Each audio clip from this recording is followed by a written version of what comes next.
Oh, recording in progress. It didn't give me the prompt. Welcome, Because the everybody. note takers are The on, note right? So takers they've are on here. already gotten our permission. Already gotten our permission. Well, we're going to dive in and I'm going to intro us. You guys have already heard from Virginia. Virginia Muzquiz is in the room with me today. Ladies and ladies, my powerful everyday women and new CEOs of the world. Welcome to the Startup Stories podcast, where the everyday women and new female business owners are heard, held, and served. I bring you relatable stories to keep you sane, grounded, and growing as you deliver your purpose to the world. And if you are inclined, grow your business. It's hitting a little deeper here, guys. And if you've been listening to the show, you'll notice that I'm adding in the everyday woman part of it. And just want you to know that we see you, we love you, we are you, and we're here to encourage you and help you feel not alone and help you feel that what you're feeling is real. And who else can help me drive this home in a fun and dynamic and maybe even Brooklyn kind of way than the one Joycey girl. my daughter's a girl. The one that was a terrible accent. The one and only Virginia Muzquiz. Clearly, her and I have a bit of history with each other already. I freaking love this woman. She is so fun. She is so competent. She has built such a big business. I don't even fully comprehend everything that she does, but briefly from some of the official bios, Virginia helps you grow revenue. But beyond that, it's helping you grow impact and grow yourself.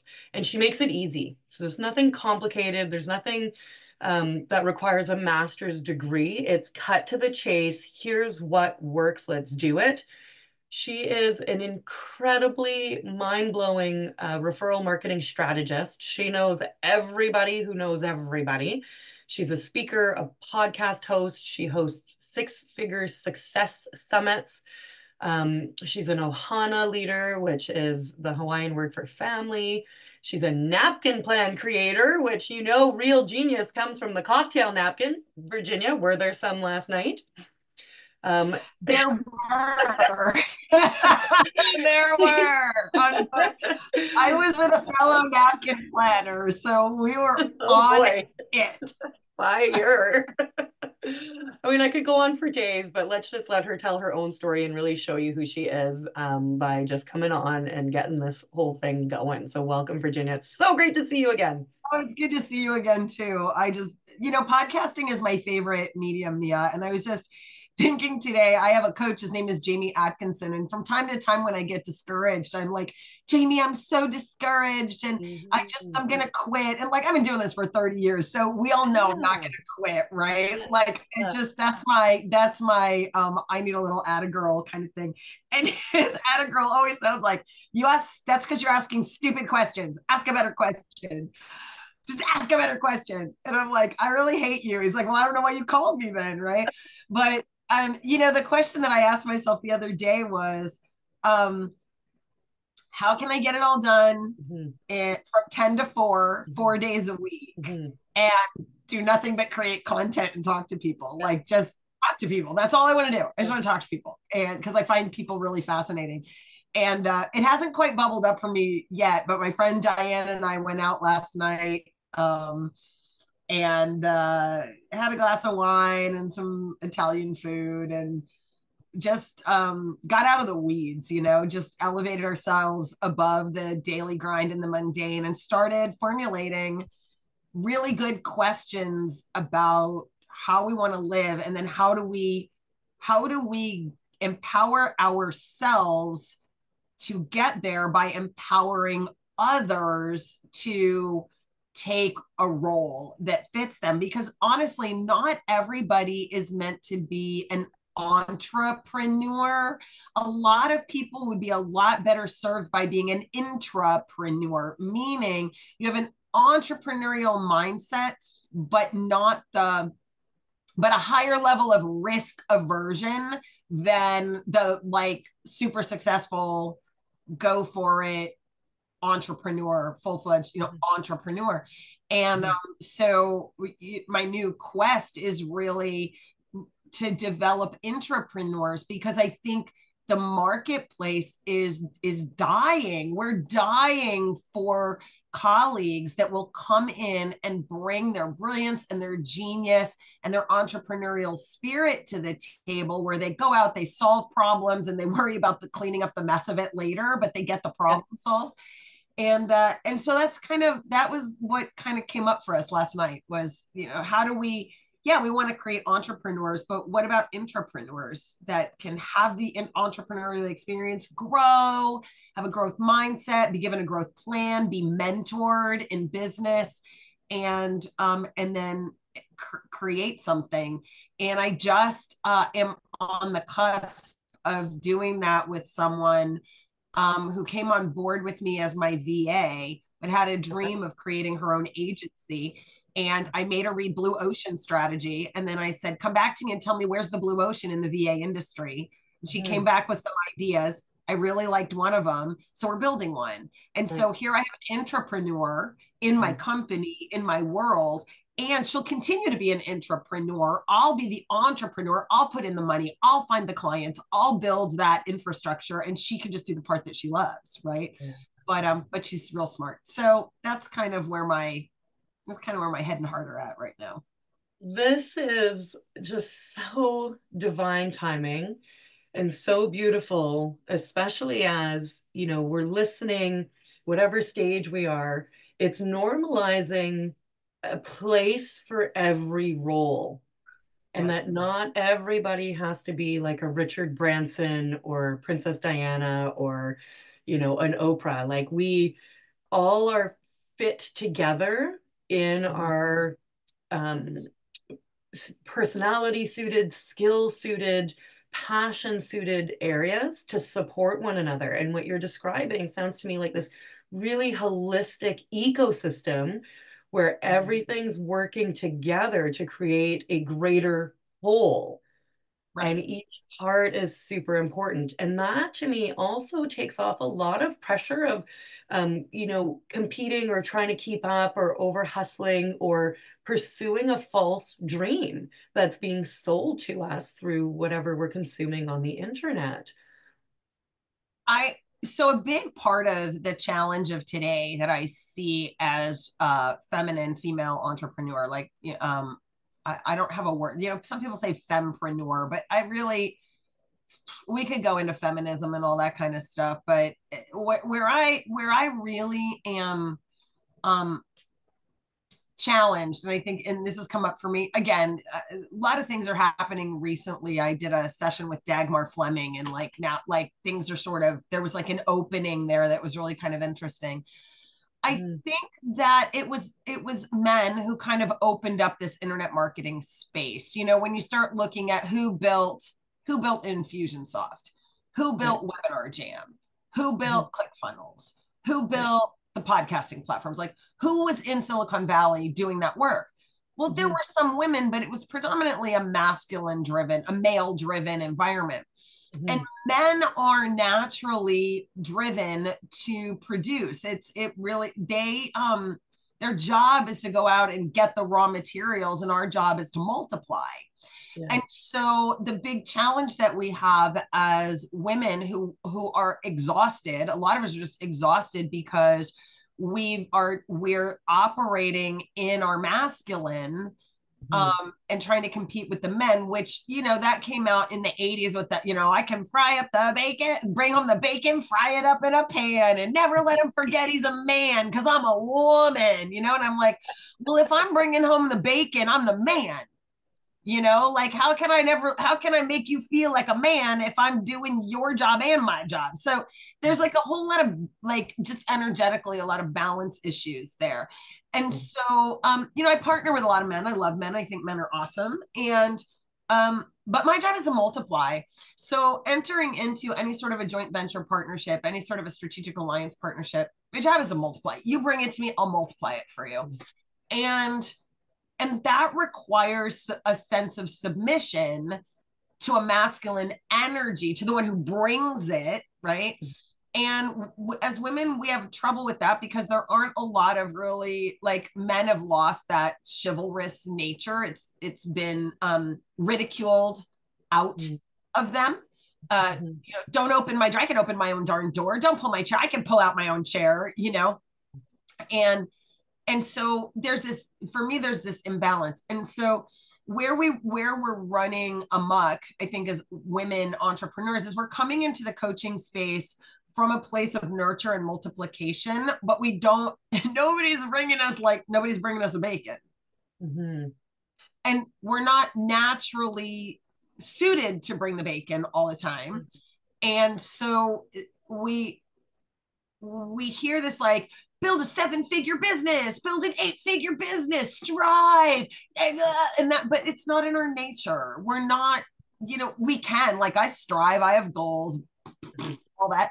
And at 60 years old, for all of you who are not in your third moon, all of you mother queens that are at the head of, sitting on the throne at the head of your hearth in your home right now, trying to have it all, I just want you to know that sitting on the throne of your home and your hearth, at the center of the social, at the center of the connected life, is a blessed place to sit that is no longer, it has been devalued the way masculinity, the way chivalry has been devalued. Like, the whole model is like, is whack right now.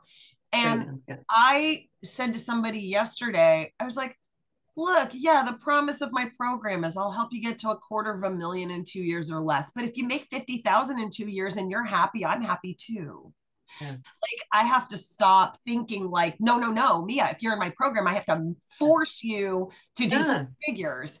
Well, what if 25,000 and then sitting as the queen of your hearth in the home is good? You just want to get your nails done, have a little business and get your nails done.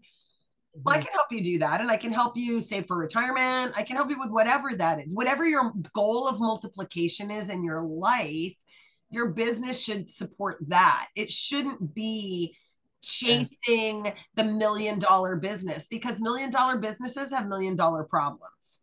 Yeah. $1 million commitments and $1 million obligations. And when you look at somebody like Sheryl Sandberg, who wrote Lean In, she's not advocating to have it all. Like, if you're sitting as the queen of your home and your hearth, you are not going to be the CEO of a multi-billion dollar company or $1 million entrepreneurial venture, because let's face it, being the queen is work.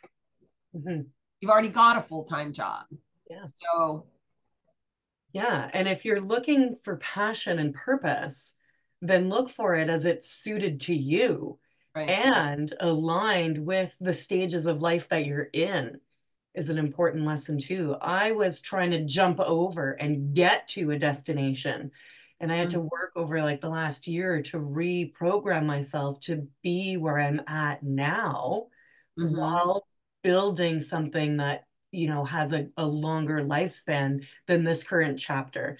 And those words, Virginia, being the queen of the home and hearth, are so descriptive and so honoring and glorious. And like, to sit in that throne and really embody that role is a gift, and a fleeting one. I have a young child at home. Like, I am soaking her up every day, because I know that this is going to drift away into the past when the future gets here. And I don't want to be misleading myself or out of my truest values that will stay with me decade after decade, by pursuing something that is one-sided, right? That is to a single outcome, that is to a sensationalized goal.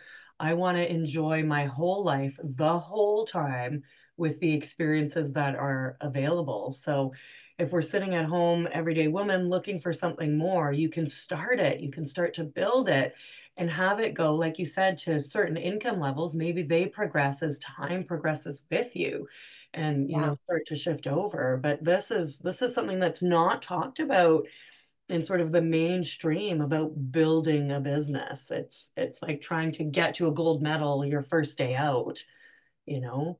And I also think, if you're somebody who's out there, especially kind of the coaching consulting service based industry, and you're able to, with the knowledge, the marketing and the sales, the lead generation, the selling conversation, the offers, that sort of stuff, you're able, let's say you're able to manage your life, right, in a holistic way, and pull in 2 grand a month, right? Mhm. But Yeah. you need more than that. But in order to get more than that, it throws you off kilter. Mhm. There are people out there that are further along in their journey, um, that would kill to pay you $30,000 a year for that delivery support, for the fulfillment support, for the follow-up support, so they can go out and rainmake.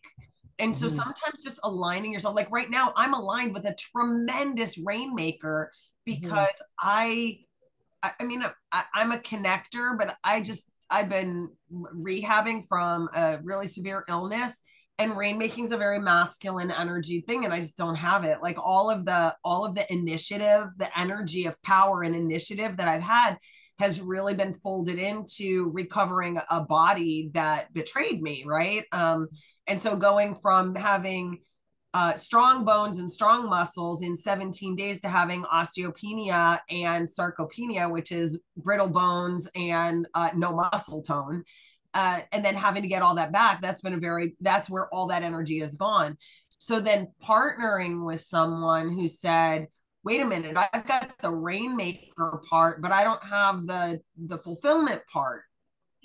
I, I don't have that part. So we created a strategic alliance in which, they're mentoring me, they're sending me the people, answering questions, helping me, and we're sharing the fruits of our Yeah. labor.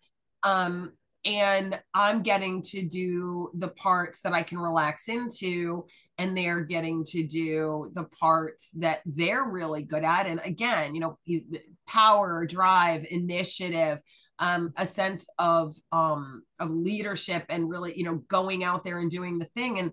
And I've learned to sit back and not need that role, not need the power role.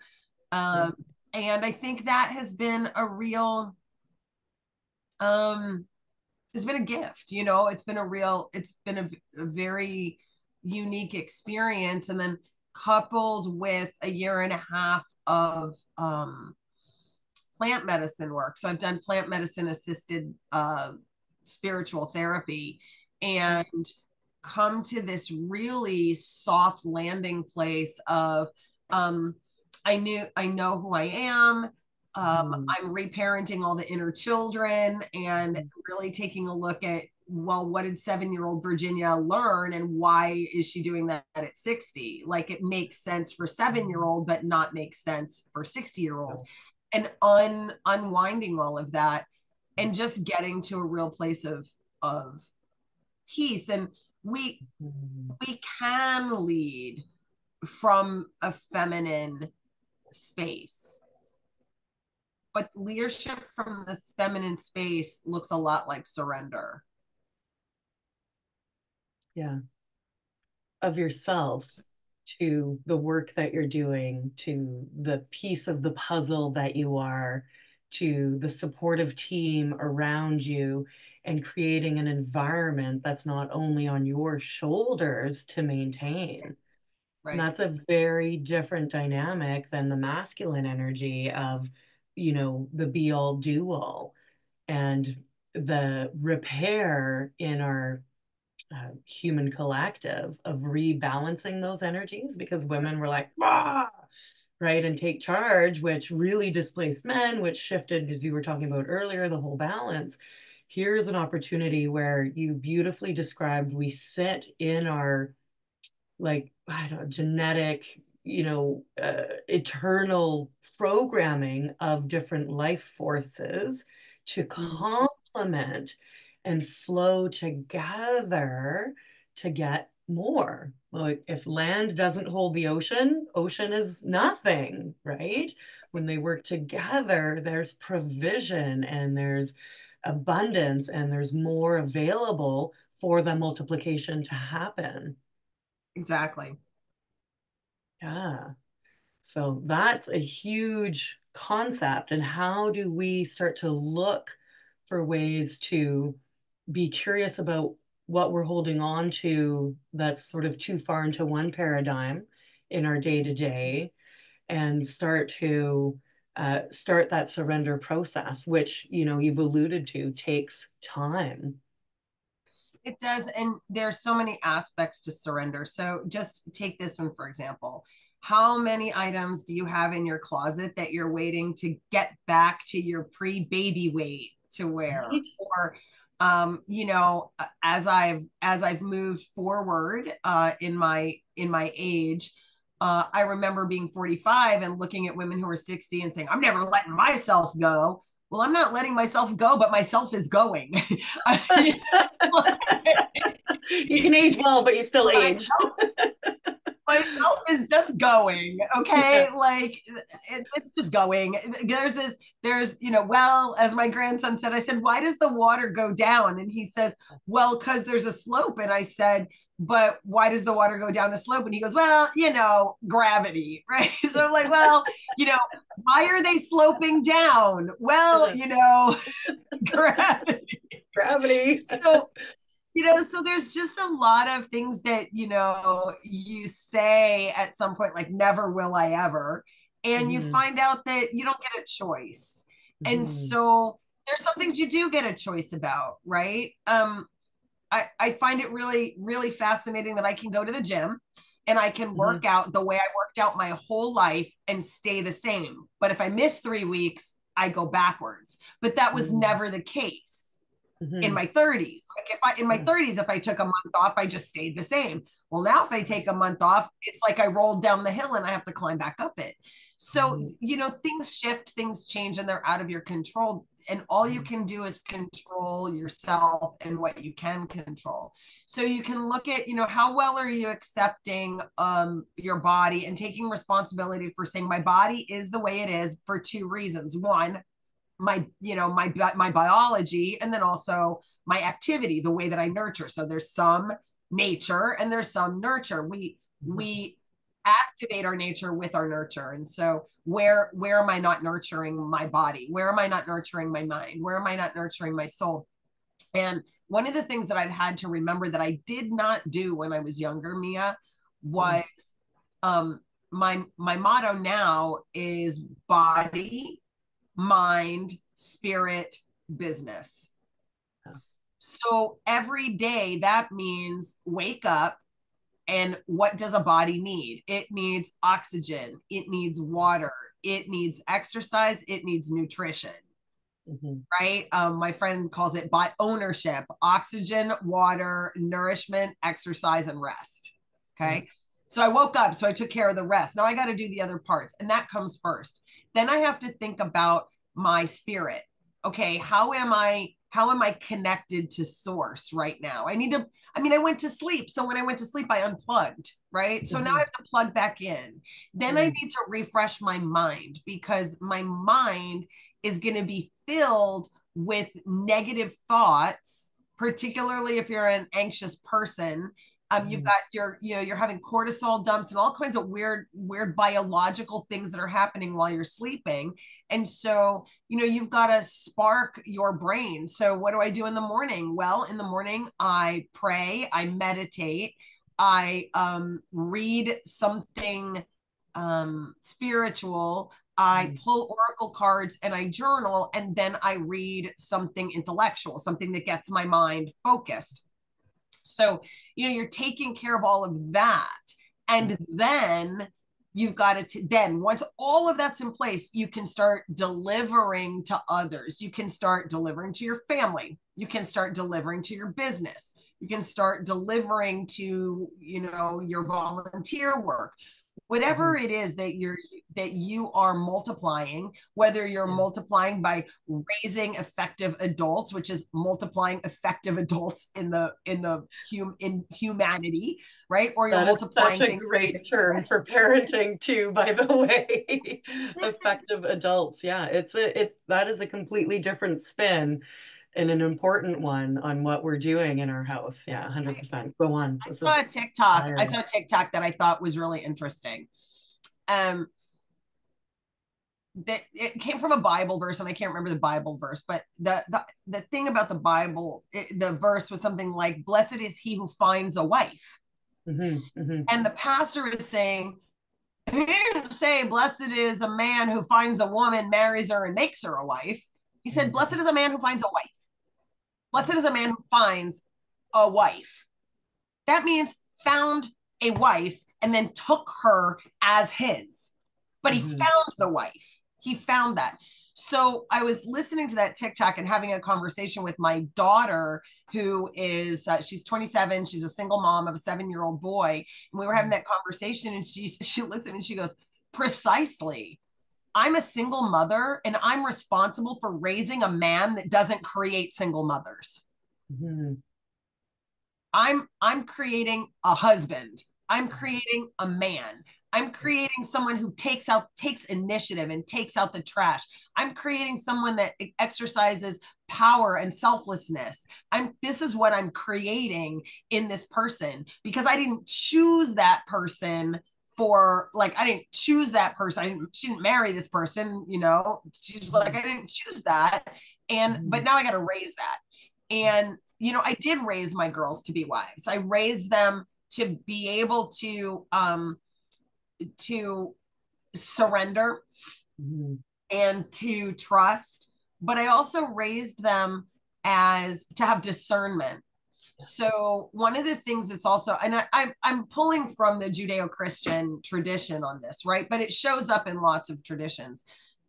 When God made Eve, he called her Ezer. I will make an Ezer for Adam.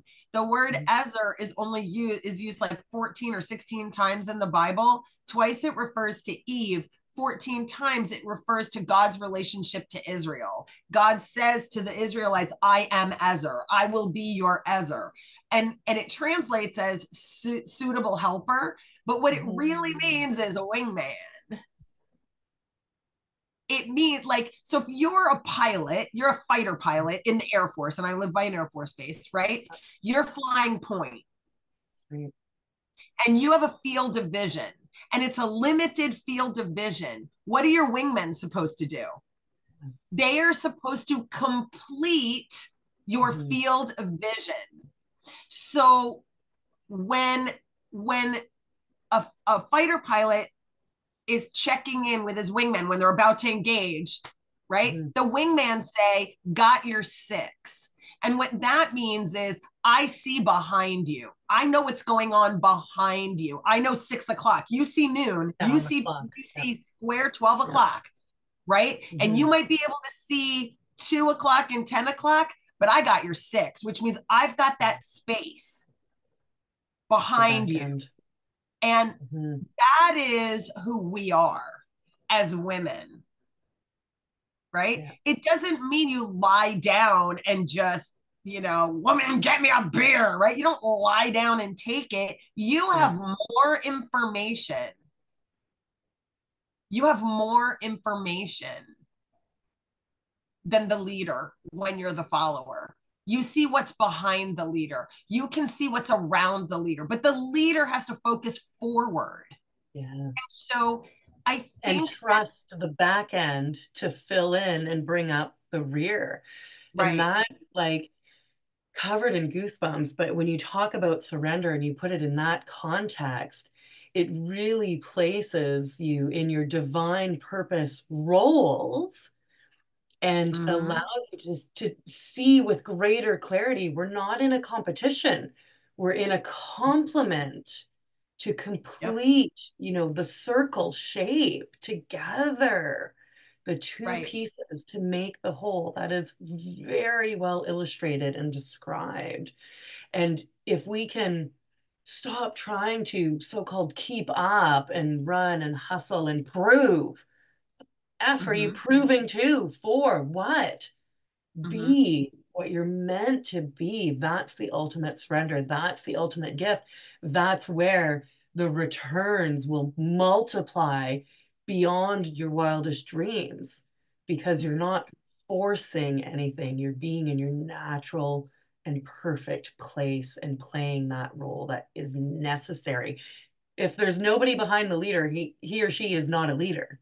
They're blind. Yeah. A leader with no followers is a guy taking a walk. Like, right? I mean, and I think the real challenge of femininity, and I give my friend Scott Conway a lot of credit for that, for all of this, because this really draws from years, 50 years of philosophy that he has Mm, gleaned from being a grandmaster in martial arts and being a Christian pastor and a historian, and really understanding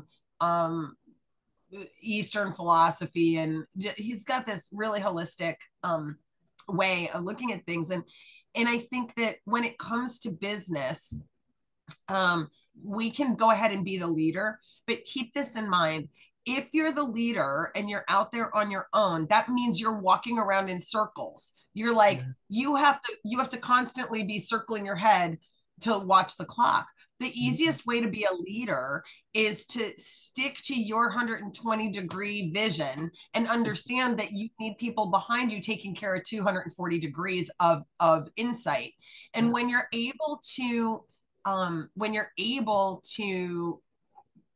rely, to rest and rely on the wise counsel of others, then that's when things really kind of take flight. But if you're the Mhm. kind of leader that will not allow an ezer connectos, a wingman, a suitable helper, to Yeah. provide insight and to question, to ask, like, what information are you basing that decision on? Have you considered these three things? I mean, think about, I'm into Grey's Anatomy right now. I'm binge Okay. watching. There isn't a surgeon in the room ever in that series, which means I'm pretty sure it's fairly medically correct, right? There's a Right. lead surgeon, Right. but there's a bunch of residents and a bunch of interns and a bunch of surgical nurses and an anesthesiologist, and there's a whole lot of people making that Mm. surgery happen. It's not One person show. the the one person, right? And your job when you're not the lead surgeon is to spot the bleed, is to spot the problem, is to see the details, because the surgeon is looking at one spot and there's all this other stuff going on that they can't see. But if that surgeon doesn't have ears to hear, right? Yeah. And the That self patient's at risk. Yep. control to Yeah. stop and listen, things can go very badly. And so I think there's a lot of symbiotic opportunity for that.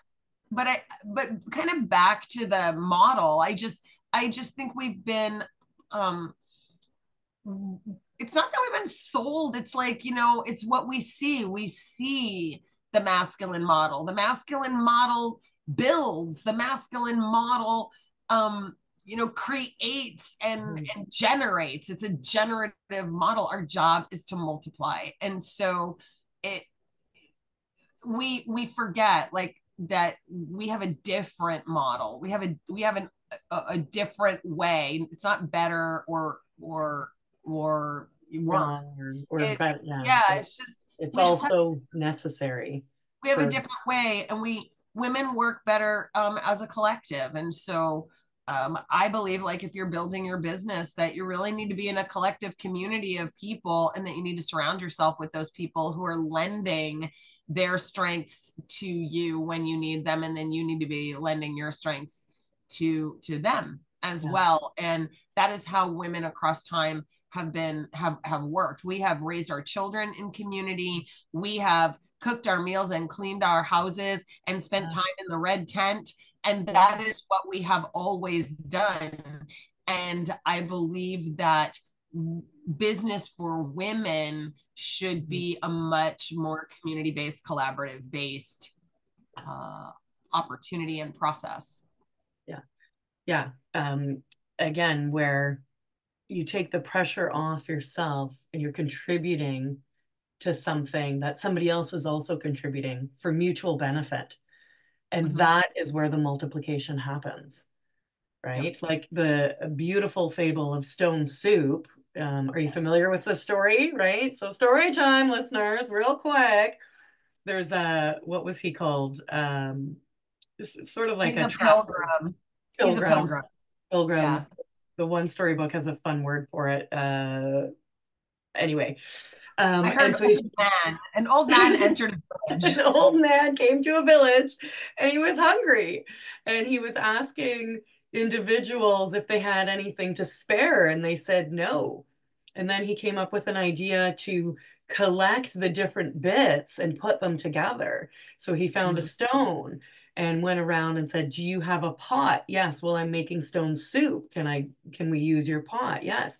"Do you have water? Do you have potato?" And everybody brought their little bits, which on their own don't amount to so-called much, but when Mm-hmm. put together, had more soup than they needed to feed the village, right? And that's the real beautiful concept of what's happening here. And what I love so much for the everyday woman, for the new female aspiring CEO, whatever type of service really you have that you want to share, is that there is a place and a space for you to fit perfectly and fulfill that. And it is not as a Yeah. silo. It is not as a do it all. It is not all on your shoulders. It is you as Yeah. part of the rest.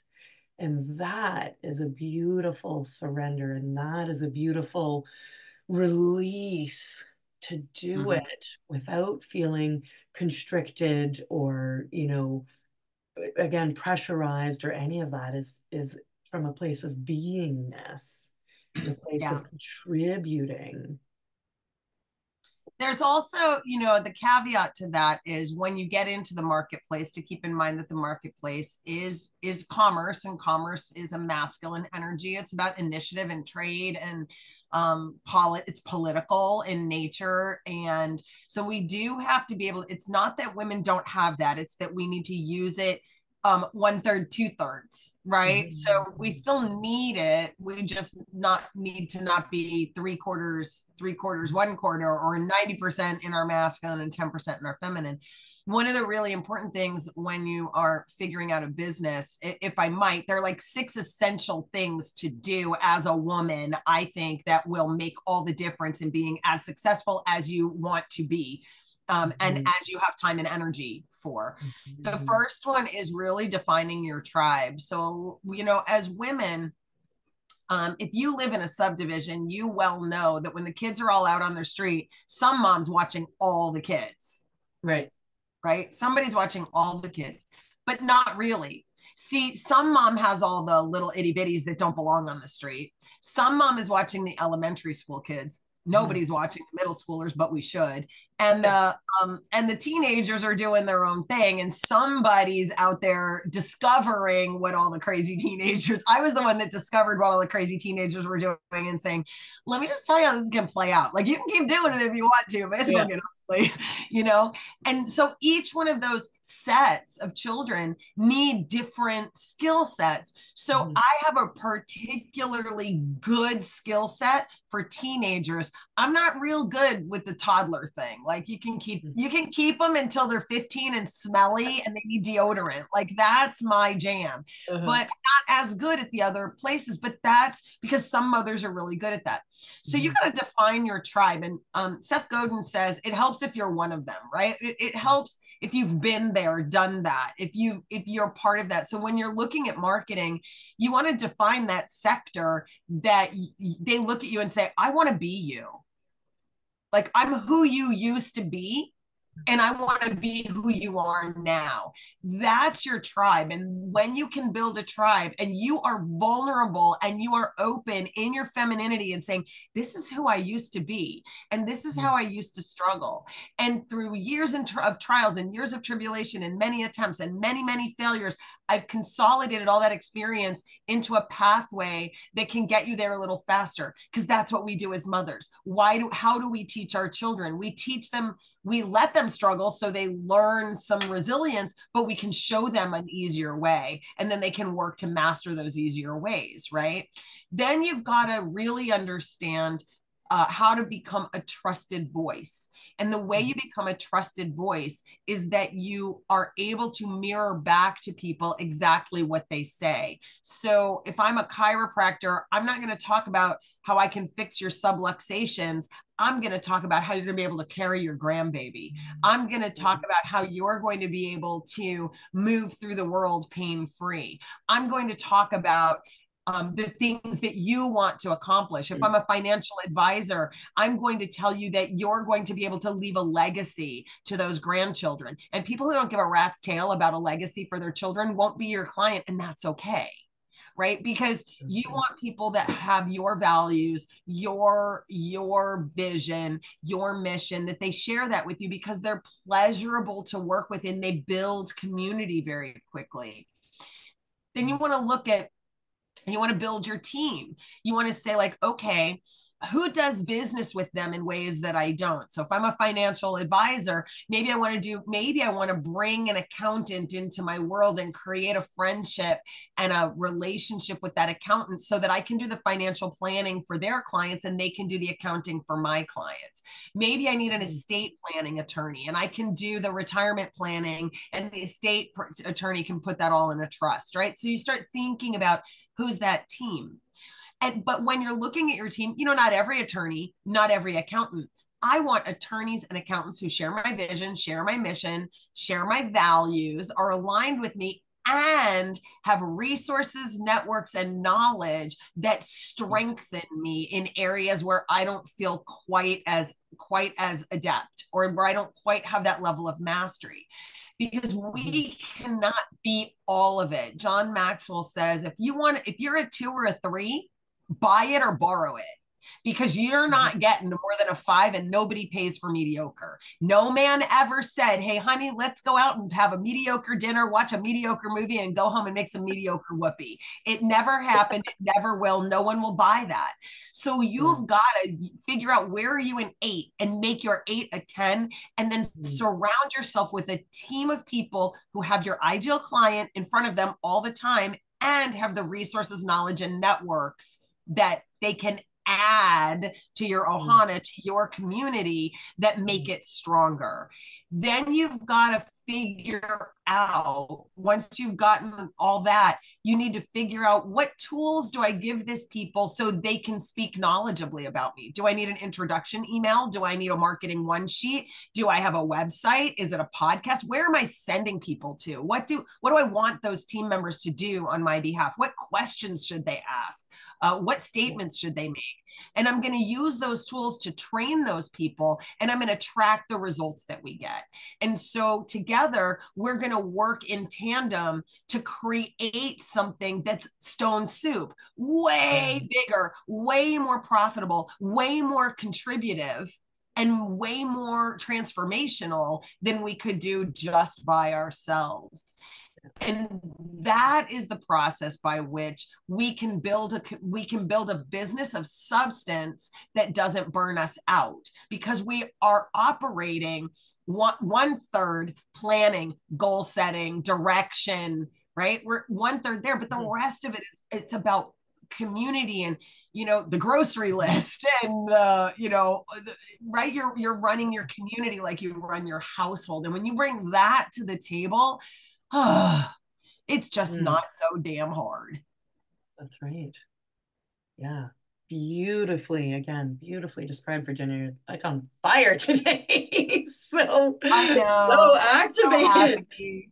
So like such deep wisdom coming out and really, describing it in a way that can make sense every day. And so if we're starting out a business, is think like a bit of reverse engineering as to how am I going to get to this outcome while living in this lifestyle, this energetic capacity, and this vision to create it through, right? So you can tie both ends together and now start to fill in the blanks and gauge your growth and your strategy and your partnerships towards a cumulative outcome.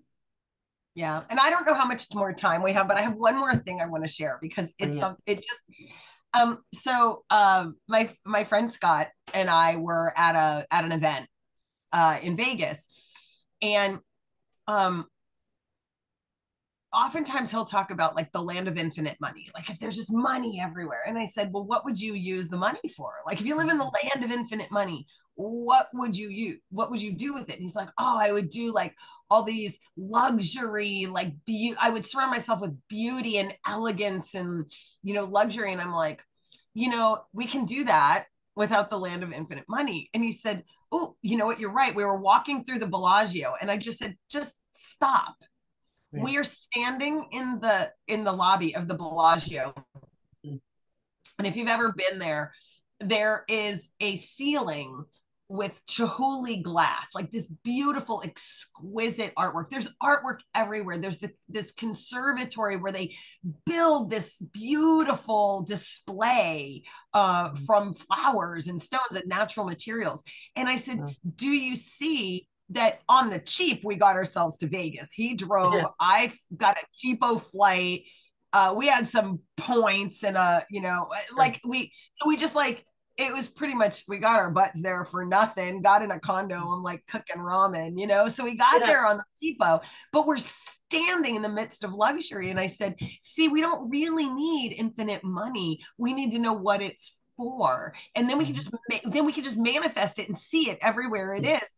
And he said to me, called me yesterday, he goes, you're not going to believe this. And I said, what? He said, I just ran into an old friend. Turns out he is a private jet pilot. And he said, hey, the next time I'm flying back empty somewhere, I'll let you know where I am. And if you want to ride in a private jet, you can jump in my private jet. And I'm thinking, look at this. Like that's it. Like, do you want to ride in a private jet? Great.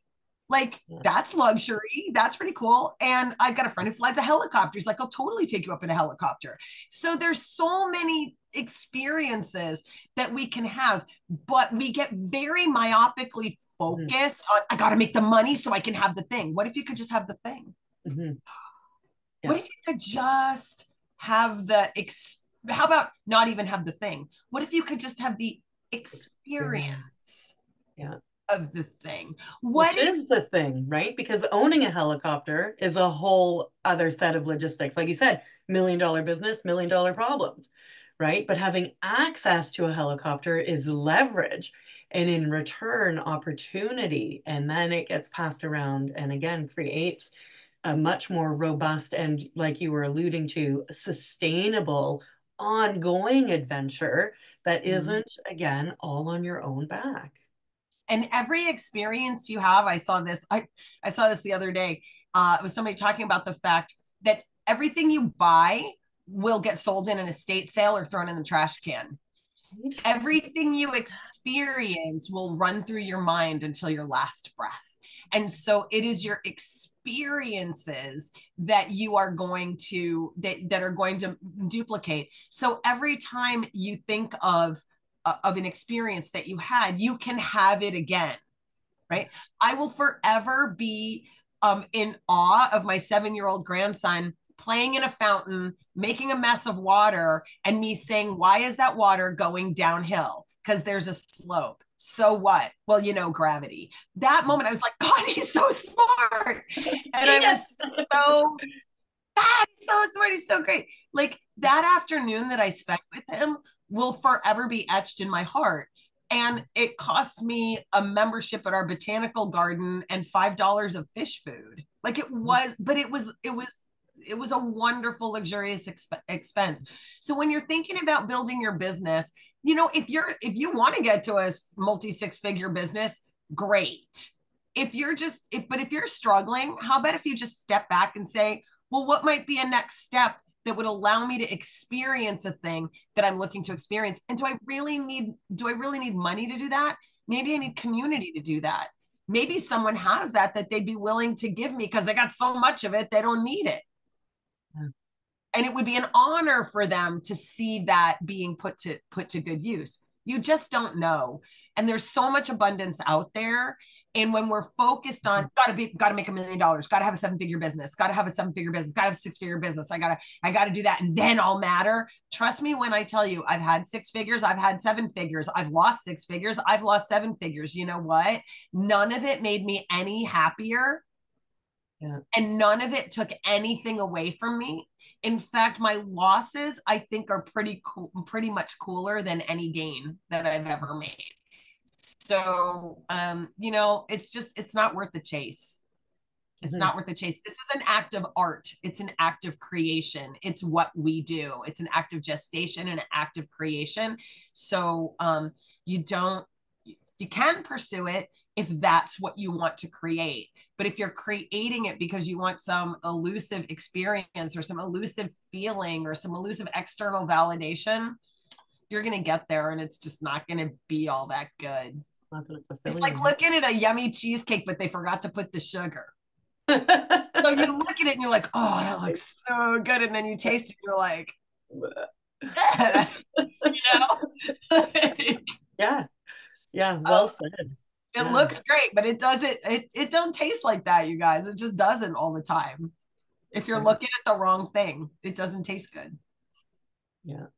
So this is the true alignment of self to really create your life and your life beyond any individual so-called achievement, right? Your life tapestry, which you beautifully illustrated with the experiences that stay in your heart and your soul. That is the journey, and these other things can support that and contribute to it.